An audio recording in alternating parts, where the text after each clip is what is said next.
안녕하십니까. 1월 5일 목요일 말씀 묵상 함께 시작하겠습니다.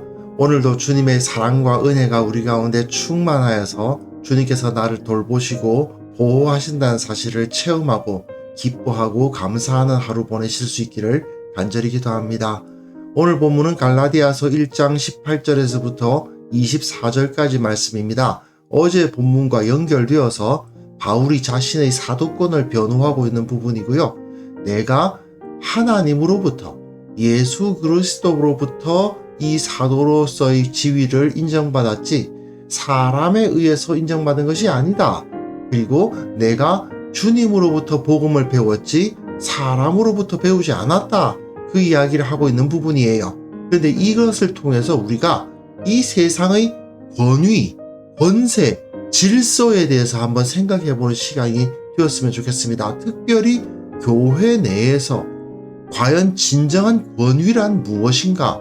우리가 무엇을 추구해야 되고 나의 정체성, 나의 위치를 어떻게 찾아가야 되는지를 한번 바울의 말을 통해서 생각해보는 시간을 가졌으면 합니다. 그럼 먼저 말씀을 보시겠습니다. 그 후 3년 만에 내가 게바를 방문하려고 예루살렘에 올라가서 그와 함께 15일을 머무는 동안 주의 형제 야고보 외에 다른 사도들을 보지 못하였노라. 보라, 내가 너희에게 쓰는 것은 하나님 앞에서 거짓말이 아니로다. 그 후에 내가 수리아와 길리기아 지방에 이르렀으나 그리스도 안에 있는 유대의 교회들이 나를 얼굴로는 알지 못하고 다만 우리를 박해하던 자가 전에 멸하려던 그 믿음을 지금 전한다 함을 듣고 나로 말미암아 하나님께 영광을 돌리니라.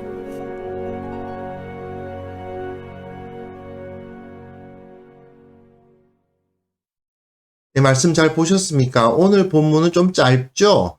지금 자신의 사도권을 주장하고 있는 바울이 다메섹 사건을 중심으로 해서 예수 그리스도의 권세에 의해서 사도로 선택되었다. 사람에 의한 것이 아니다라는 것을 이야기하고 있는 부분을 우리는 읽어가고 있습니다. 보통 사람들이 말입니다. 자신의 위치를 이야기할 때 내가 어느 학교를 나왔다. 또는 누구랑 잘 아는 사이다. 또는 어느 가문 출신이다. 이런 이야기를 많이 하죠. 그걸 통해서 자신의 정체성을 찾기도 하고요. 내가 이런 사람이야 하고 뭐 자랑한다고 해도 되고 다른 사람에게 소개를 하면서 자기 위치를 찾으려고 하는 경우가 있습니다. 하지만 바울의 모습을 보면 우리 그리스도인들이 궁극적으로 나의 위치, 나의 지위, 내가 가진 권위가 어디에 있는가를 말해야 되는가? 우리가 정말 내 인생의 가장 중요한 가치나 권위는 어디에 있는가를 생각하게 되거든요. 바울은 이 당시 예루살렘 교회의 권위에 전혀 의탁하지 않았다라는 사실을 여기서 강조하고 있습니다.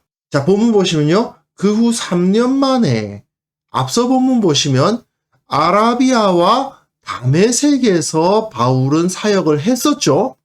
아라비아와 다메섹에서 얼마나 있었다는 겁니까? 3년을 사역했다는 겁니다. 그리고 나서 게바를 방문하려고 베드로를 만나려고 예루살렘에 올라가서 그와 함께 15일을 머물렀다. 베드로를 만나기는 했다. 얼마 만에요? 3년이나 지나고 나서 3년 동안 복음 사역을 했다는 거죠. 바울은 자기가 이미 3년 동안이나 아라비아와 다메섹에서 복음 사역을 했다라는 것을 강조하면서 예수님에 의해서 직접 세워져서 그 사역을 감당할 수 있었다라고 간증을 하고 있는 거죠. 그리고 베드로와 함께 15일을 머무는 동안 주의 형제 야고보, 예루살렘 교회의 가장 수장을 맡고 있었던 사람이 예수님의 동생 야고보였는데 이 사람은 내가 만났는데 왜냐하면 아무래도 예루살렘 교회에 있었으니까 야고보를 만날 수밖에 없었겠죠. 다른 사도들을 보지 못하였노라. 다른 사도들은 각자의 사역이 바빴는지 예루살렘에 있지 않았던 모양입니다. 그래서 바울을 직접 보지 못했고 바울은 베드로와 야고보만 만날 수가 있었어요. 이 두 사람과의 대화가 있었던 것은 사실이지만 그것은 3년이 지나고 나서다. 이런 이야기를 하고 있는 이유가 뭘까요? 자기가 예루살렘 교회와 특별한 연관성이 없다. 예루살렘 교회로부터 내가 복음을 배운 것이 아니다라는 말을 하려고 하는 거예요. 그런데 만약에 말입니다. 바울이 그 당시 자기의 정치적인 입장이라든지 교회 내에서의 위신이라든지 이런 것을 생각했다면 내가 다른 사람들 앞에 뭔가 내세울 것을 찾으려고 했다면 이렇게 말하는 것은 별로 도움이 되지 않습니다. 오히려 내가 사도 베드로로부터 직접 배웠습니다.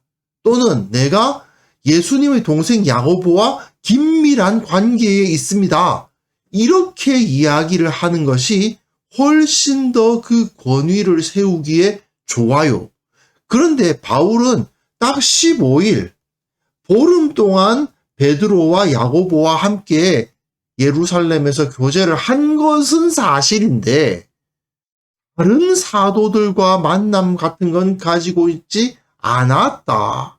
이런 말을 하면서 자신이 철저하게 예수님으로부터 부활하신 예수 그리스도께서 다메섹 도상에서 직접 자기를 만나 주심으로 말미암아 예수님의 가르치심을 배웠다라고 강력하게 주장하면서 보라, 내가 너희에 쓰는 것은 하나님 앞에서 거짓말이 아니로다 라고 말하면서 나는 정말 살아계신 예수님을 만났고 그 예수님께서 나를 세우셨다는 것을 강조를 하죠. 그 다음 본문 보시면요.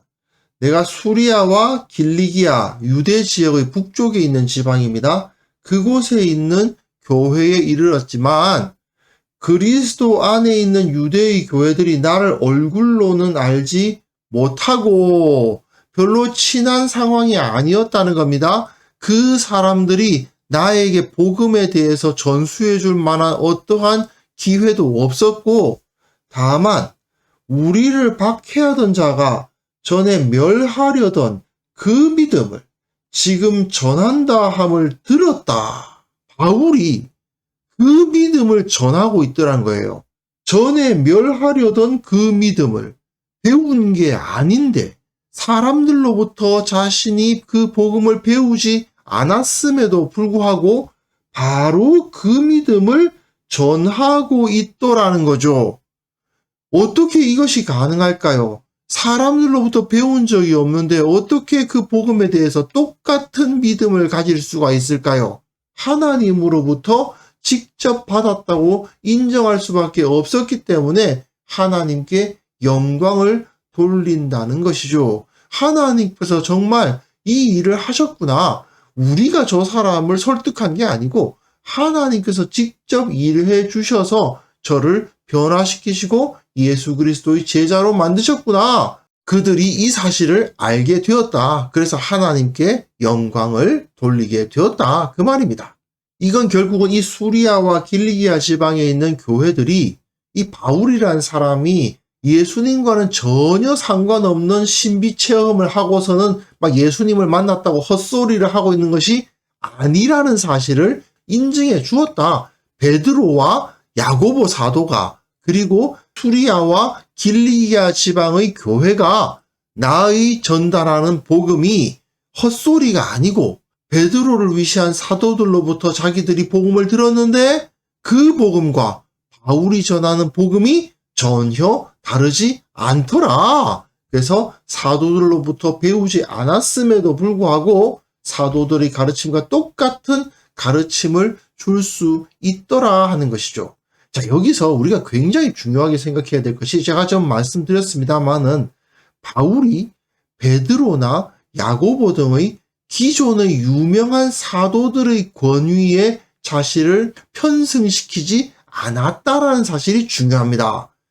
바울은 사람들과의 관계나 사람의 권위나 조직에 의해서 자신을 설명하려 하지 않습니다. 내가 어느 학교를 나왔다, 내가 어느 교회를 다녔다, 내가 어느 지위에 있었다 등등에 의해서 자신을 설명하지 않아요. 자기는 오직 예수 그리스도의 종이다. 예수 그리스도께서 나를 세우셨다. 나는 예수님의 사도다. 이것만을 강조하고 오직 그 위에서 복음을 증거하고 있습니다.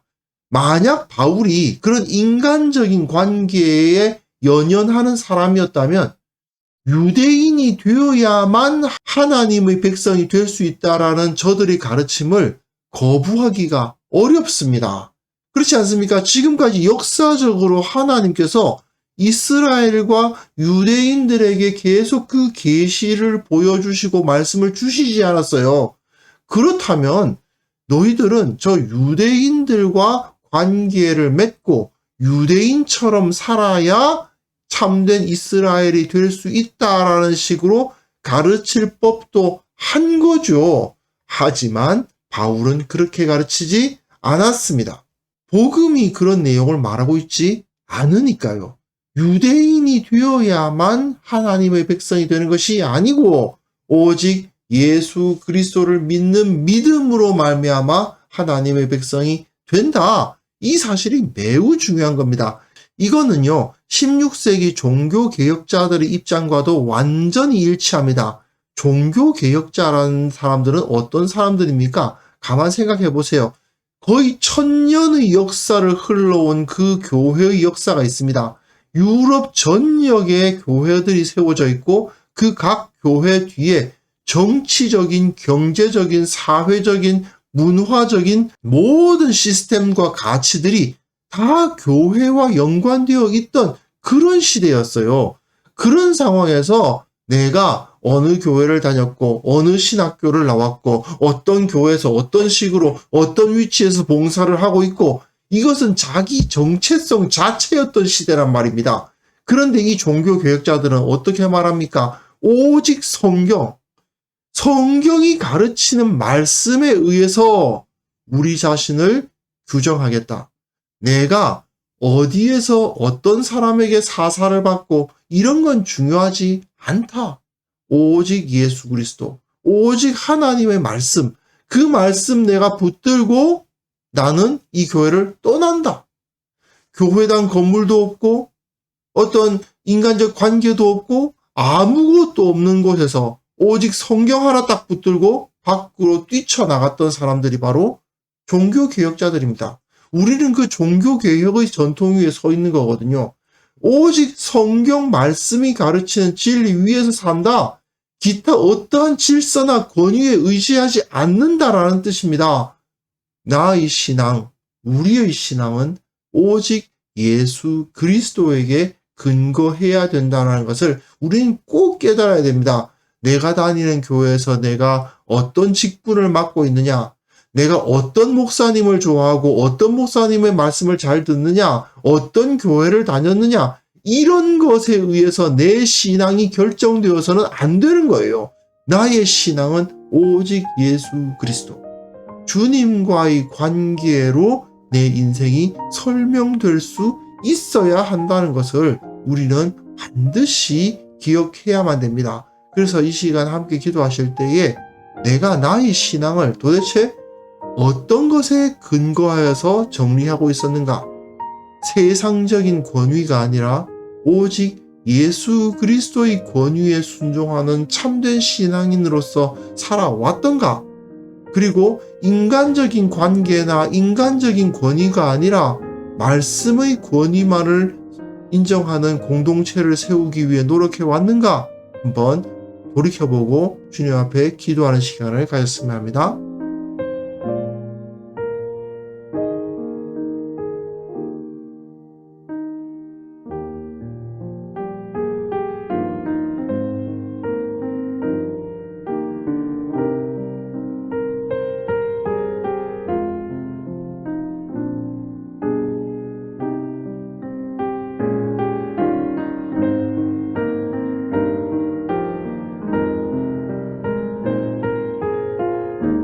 하나님 아버지, 나의 신앙이 무엇 위에 서 있는지 다시 한번 돌이켜보는 시간을 갖게 하옵소서.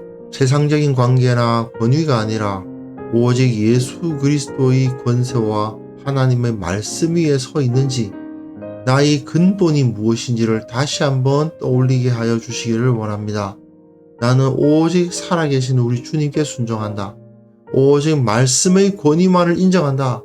내가 주님의 진리 위에 서 있기를 원한다. 이런 고백을 하는 참된 신앙인으로서 서게 하시고 또한 그런 고백을 하는 공동체를 이룰 수 있도록 주께서 은혜를 베풀어 주옵소서. 아버지, 특별히 한국 교회를 위해서 기도합니다. 참으로 한국 교회가 어리석은 권위주의에서 탈피해야만 되겠습니다.